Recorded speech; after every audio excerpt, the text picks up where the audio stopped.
Hi, everyone, and welcome back to the Arsenal Fan Theory podcast. And as always, I'm joined by Mike. Hi, Brian. Thanks for having me once again. Yeah, thanks for being here. And it's our first podcast of the off season. I think we did a quick FA Cup final review, but other than that, we've been quiet. But that doesn't mean the news has been quiet. There's quite a few things happened, especially with Arsenal during the last few weeks. And the preseason starts off again this week. So I think most of the first team players are returning to training. I think Thursday and Friday, the players that were involved in the FA Cup final. Yeah, well, we were hoping for a lot of changes in Arsenal, Brian. Obviously, it was mostly about players, and was, as we call him, Donson Nelly. He also left the club. It was something actually quite unexpected, but I think it was welcome as well because I'd like to see what direction the club heads in now, because Edu and Arteta will have most of the say on transfers as well. So obviously Arteta will get the type of players he would want to get into the team.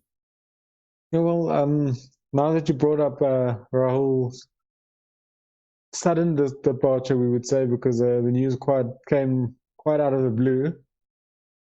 The transfer names linked to Arsenal haven't really changed much. And the two big transfer stories that've been following us around since before the transfer window opened, well, let's call it three, is Partey and Aubameyang obviously extending his stay, and Partey signing for the club, which today was, there was a lot of talk around that. It looked like personal terms have been agreed. Now it's only left for Arsenal to pay the release clause, which I don't know will do, but it sounds like the deal's edging a bit close on that front. Yeah, Brenna, I also read some stories that said for us to buy Partey, it's gonna obviously depend on us selling players, but we anyway want to offload Torreira and Guendouzi. So as soon as we get that done, we'll probably only sign Partey, And regarding Aubameyang, it looks like Arsenal are set to agree an extension with him, another 3-year contract. But I think the player's still off on vacation, so it's basically just waiting for him to come back and sign the thing. Yeah, like I said, I think most of them are back on Thursday or Friday, so hopefully we'll see some good news over the weekend. And then the other player that we've been linked to for most of this transfer window after the Upamecano links starts to die down and he signed his contract was Gabriel that plays for Lille. So, look, I have to be honest, I don't know too much about the player. I haven't seen him play too much other than a few YouTube video clips, the normal way we scout players as African fans. But yeah, it looks quite exciting. A young prospect, hopefully for the future alongside Saliba. Yeah, well, I really hope we get him, Brent. Obviously Upamecano was the first choice, but since he signed a new contract, that's not going to happen. We've also been linked to Sevilla centre back Roberto Carlos. I don't know too much about any of the two players, to be honest, but from what I've seen also from just YouTube, it looks like Gabriel has got a lot of potential and he's still young, so he can have a big future ahead of him. And he's obviously a signing I would like to see because I think on the attacking front, especially signing Willian, even if Lacazette leaves Juventus, I think we're still fine, because that will give Alba the chance to play throughout the middle, and Willian will probably help out Saka and the youngsters on the left-hand side. Definitely midfield and defense needs to be much stronger this season. Yeah, well, obviously we need to speak about Willian, our only signing so far this season. I'm not going to lie, not the most overwhelming player joining the club, but at the end of the day, it's a player. He joins Arsenal. We need to back him, and I hope he does well. Yeah, well, I think it's more about bringing balance to the team, Brent, because I think he does bring a lot of balance to the team. Especially if Lacazette leaves, because obviously Arteta came out and said that's why I was playing on the left because that's the best the team works at the moment. So that obviously I was scoring 22 goals 2 seasons in a row on the left hand side predominantly. I can't wait to see what would happen if he actually plays striker week in week out. Yeah, well, I don't know. I actually feel that with our playing down the left, it opens up a lot more goal scoring opportunities for him. I think we've seen, especially the last few games, him drifting in from the left, getting through balls from Louise, from Tierney. I think that's been a major route to goal for him. And I don't see it happening as much if he plays down the middle, but you never know. He hasn't played that much for Arsenal, so we can't really say. But that's just my opinion. And other than that, are there any other players you'd like Arsenal to sign? Yes, obviously there's a whole bunch of players we would like to sign, but realistically, is there anyone you'd see joining Arsenal if we manage to get the Partey and the Gabriel deals through the door? Well, Bren, obviously there are a lot of players that you would like to sign, but realistically, if we get Partey and if we get Gabriel, all I'd like to see extra is probably having Dennis Ceballos at loan with us, or even doing a permanent deal for him. I think that's the best transfer window we could ask for. Yeah, unfortunately, it looks like things with Real Madrid and Dani Ceballos have hit a snag, meaning it doesn't look likely at the moment, according to reports, unless we buy him outright. And I don't think we'll have the funds if we do buy, like I mentioned, Partey and Gabriel. But maybe with a few sales, like you mentioned, you never know. Maybe we can open up some funds. And yeah, it might be a player. It's definitely a player I think Arteta would be interested in. If you look at how he played the last few games and how much Arteta trusted him, especially in the big games, the semi-final, the final. It's definitely a player that Arteta wants at the club. Yeah, Brandon, I think most Arsenal fans would agree. Ceballos had a very good restart to the campaign since off post lockdown.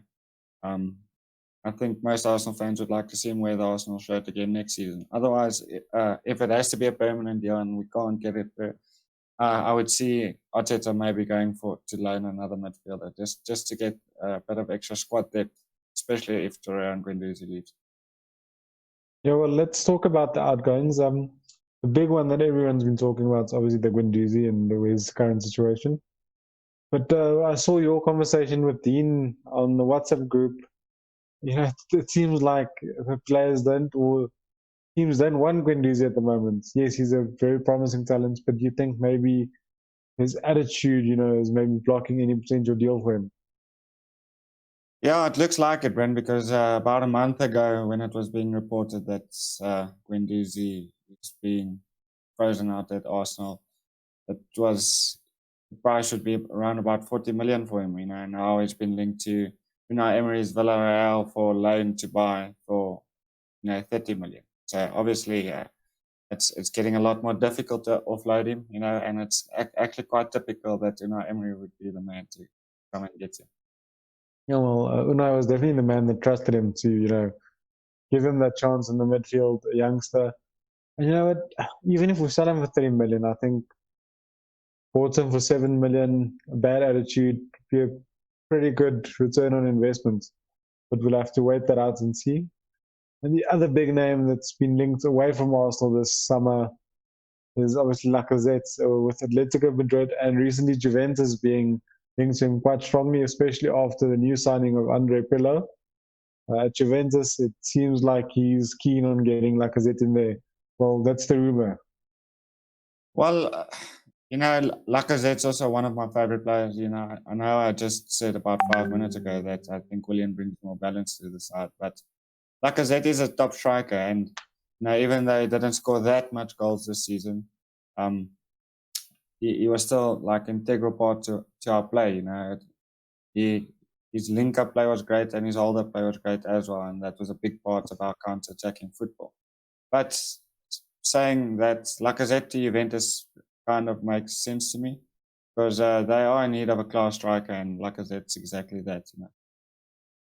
Well, they've got Diabala there, but I think he plays a bit more as a creative midfielder. But I don't know. It sounds like they want a bit of a younger squad, and bringing in someone like Lacazette that's turning 29, I think, doesn't sound like the best strategy if you want to put some youth in your squad.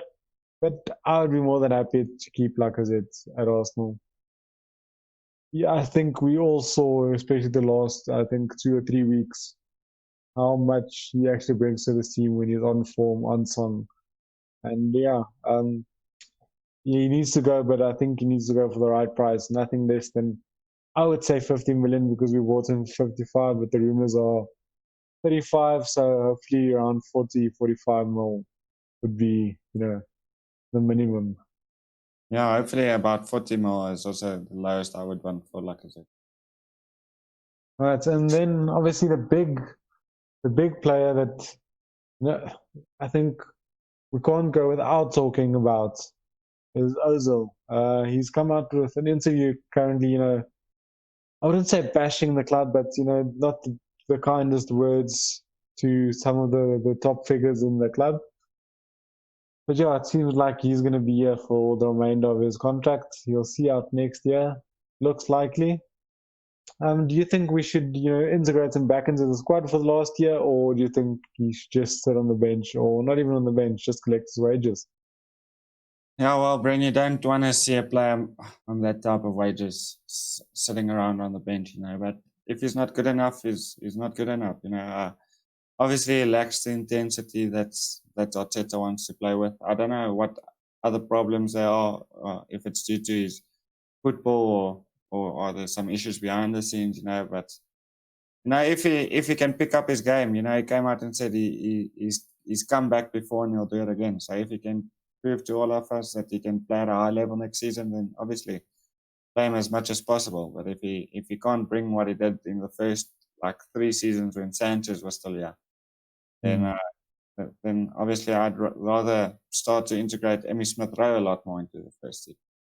Yeah, and Emmy Smith Rowe is definitely someone that Arteta has been speaking very highly of.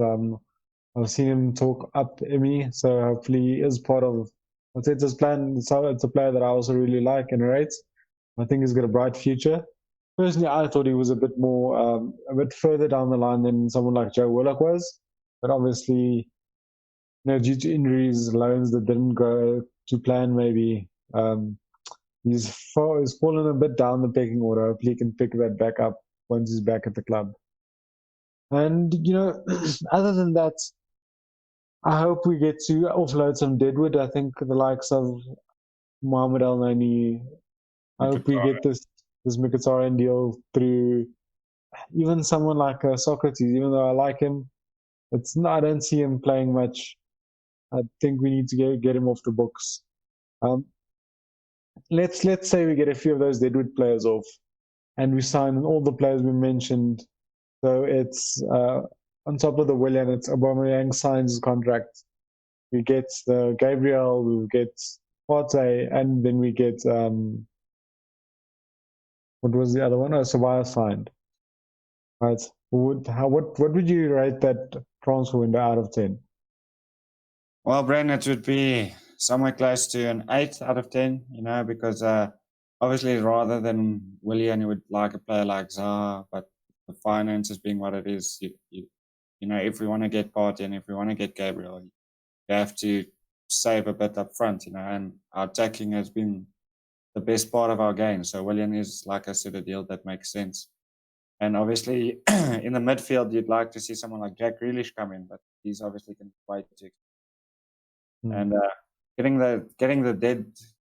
rid of Deadwood would obviously just be a boost for Arsenal. It clears up some funds. It makes the squad size a bit smaller. It gives the youngsters more opportunity to play. And I also saw Mustafi. He's also entering the final year of his contract, so we might even see him move on if we sign Gabriel.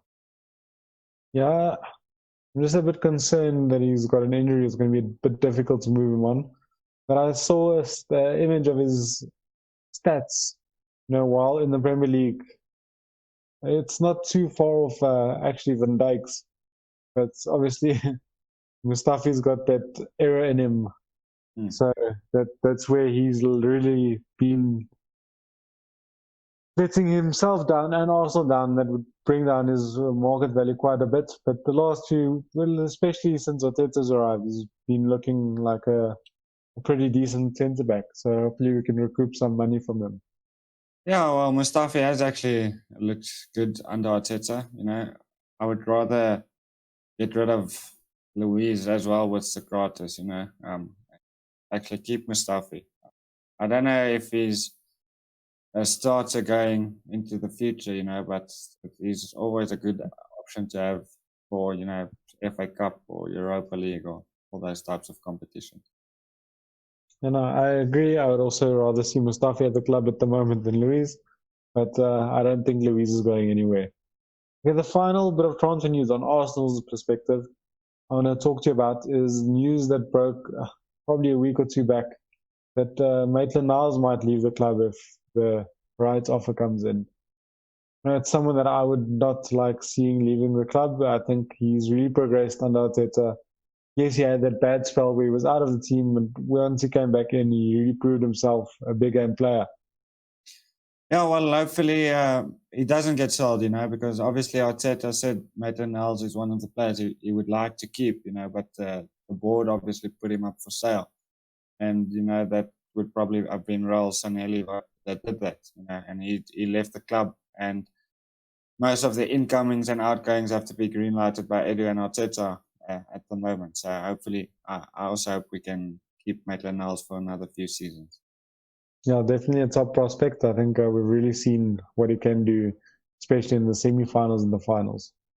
All right, that's it for the Arsenal transfer news. I think let's run through, the top news, breaking news of for the last 3 or 4 weeks. We have to mention obviously Chelsea's transfers so far. Timo Werner, Ziyech from Ajax. It's really good additions to the Chelsea squad. I think we've mentioned it quite a bit throughout our podcasts. And yeah, hopefully they don't get Kai Havertz joined, because I think with that attacking trio, it would really be a danger for any team next season. Well, Brendan, they already have a great front three going into next season. Like you just mentioned, Werner and Ziyech coming in. But, Christian Pulisic probably will slot into the left-hand side. Mm. We saw only glimpses of him when he played against Arsenal, but he looks to be a top player. He's been performing also post-lockdown. Kai Havertz, it looks actually quite likely that it would happen, but it's going to make Chelsea very, very strong attackingly, but their defense has been the problem this whole season. So they might score goals, but they're going to concede quite a few if they don't get any defenders this season. Well, let's hope they splash the cash on all the attackers and don't have any money left to get any defenders. All right, and then let's go to the other side of North London. Right. So I've seen quite a few fans mocking, Arsenal recently, but I don't see, especially regarding the Willian signing, but them turning around and signing someone like Joe Hart. I know it's only for a backup keeper, but I mean, he's been on such a slide. I wouldn't want him to see. I wouldn't want him to see the field if he was an Arsenal player, And there's a Lloris is quite injury prone, so there's a big opportunity or possibility for Joe to get some first team minutes. Oh, well, Hart's probably not too bad for backup choice, I'd much rather have Emi Martinez though. But, I actually even saw some Spurs fans when Bernd Leno got injured and reports came out that Arsenal were interested in signing Joe Hart in a free. The Spurs fans were mocking the transfer, or mocking the news that Arsenal would sign him. And the same Spurs fans are posting tweets. They're really excited that Joe Hart's such a great signing. It's only a club that Spurs would do things like. And let's look at the other signing. I mean, Pierre-Emerick Højbjerg. I think it's a decent signing, but I don't think it's a player that's going to push them to the next level. It might. Mike, still there? Yeah, I'm still there. All right. Yeah, sorry, I was just saying it might be a player that, solidifies that midfield a bit, but I don't think it's going to push them challenging next season. It's just someone that would be an extra fresh pair of legs in that midfield. Well, I do definitely think he is going to make the midfield better, Brent. I think he's a good player. It's obviously going to show a bit more now being in a better team. But Spurs are doing with their midfield what we did with our centre backs, with our defence. They overloading with not enough quality. So it's good. They've got such a big midfield now that Eric Dyer is playing on centre back, and to be honest, I don't have the best midfield going around either. So yeah, this doesn't actually make sense to me, that transfer. Oh, as much. Like I said with the Chelsea transfers, as long as they spend their money in the wrong places, it's always good for other clubs to make a bit of fun of. Especially, with Arsenal actually looking like investing in the right positions for once. But let's not talk too soon. The transfer window is still got a long way to go, and we've only signed Willian. So, all right, then let's look at Manchester, the two Manchester clubs. So obviously no movement yet in Manchester United. It looks like the big move for Sancho stalled a bit, and it looks like he's going to stay at Dortmund personally. It looks like that for me personally for the rest of the season. I mean, well, for the upcoming season. So they're obviously looking for a creative winger to take over there on the right-hand side. Yeah, do you think they'll get Sancho or they'll go and get someone else? Well, I did think that they would get Sancho, Brent, but like you said, it looks like the deal's a bit of a snag, and he's going to stay at Dortmund. So I read reports today that linked them to Douglas Costa from Juventus, because apparently, Juventus and Barca put up their old squads about for sale. And Douglas Costa is a good player, but he's also very injury prone. So I'm not too sure if they would pursue a deal like that. Well, I've heard a few shouts for, Saw from Watford being an alternative that I would think probably not a bad alternative, and it would be much cheaper than someone like Sancho, and he's already acclimatized, playing one season in the Premier League. So that might be not be a bad shot. But let's jump over to Manchester City. The biggest transfer news, obviously, they've signed Ake, but there's also some news linking them to Messi. After that 8-2 defeat by Bayern Munich, I don't see that happening. I think Messi's on too big a wage, and I don't see Barcelona letting him go. So you'd probably have to run out his contract if you want to move. Yeah, well, City obviously signed Ferran Torres as well, Brent, the young winger. But yeah, it's actually a deal I can see happening. I can see Messi wanting to link up with Pep again. And, Man City won't turn down Messi, but like I said, I don't think Barca would be too eager to get rid of Messi. But, if he wants to leave, there's not much they can do. Otherwise, they're going to have to let him go for free next season, or just try and get some of the cash for him. But obviously, wages won't be a problem for City. I'm just thinking about, the Neymar transfer. I think that was a world record transfer to PSG. I think anything for Messi is going to have to topple that, even though he's 35, 36 years old, and 34 years old, sorry, and he's only got 1 year remaining on his contract. I don't know. It just seems like a deal that's going to have to be a record breaker for it to happen. I was thinking that we would probably go for under less than 100 mil, Brent. So we probably have completely different ideas on that one. But yeah. Well, we'll have to wait and see. All right. And then who else? Liverpool. They signed that left back from Olympiacos. Can't remember his name, but it's probably just going to be a backup for Andy Robertson. So not much to talk about there. Any of the other teams that made any notable signings so far? Not that I can think of right now, Brent, to be honest. Yeah, I think it's been a quiet few days. I think, obviously COVID-19 and all of, the prolonged Premier League season, a short break. I think everyone might have just, took these 2 weeks to reboot and re-energize, and we'll hopefully see everything kickstarting again this week. Yeah, well, I think if we get back together next week this time and do episode, I think we would probably have quite a few transfers to talk about. Yeah, look, I wish I had a bit more insight into the Rual Sinelli incident, because I think that would be a quite an interesting conversation if if someone had a bit of behind the scenes. I heard things about it was an investigation regarding the Pepe transfer and a few other transfer that came under question that got him fired. But yeah, hopefully this decision just moves the club forward a bit faster, because it feels like after Wenger left, we hoped you would go forward, but we stuck another a step or two back. Yeah, well, I think the club are obviously moving in the right direction, and all the pundits seem to agree for the first time in how many years that Arteta and Edu are taking the club in the right direction. Like I said, I agree with that. Yeah, just a few things we missed a bit earlier about Arsenal transfers. Someone I'd like to keep that's also entering the final year of his contract, Emi Martinez. And he said he wants more game time, otherwise he's going to leave Arsenal. So hopefully Mikel Arteta can convince him to sign. And then obviously the two youngsters we signed. I know one is George Lewis from the Norwegian third division or something like that. I'm not too sure where he came from, but I know his name's George Lewis.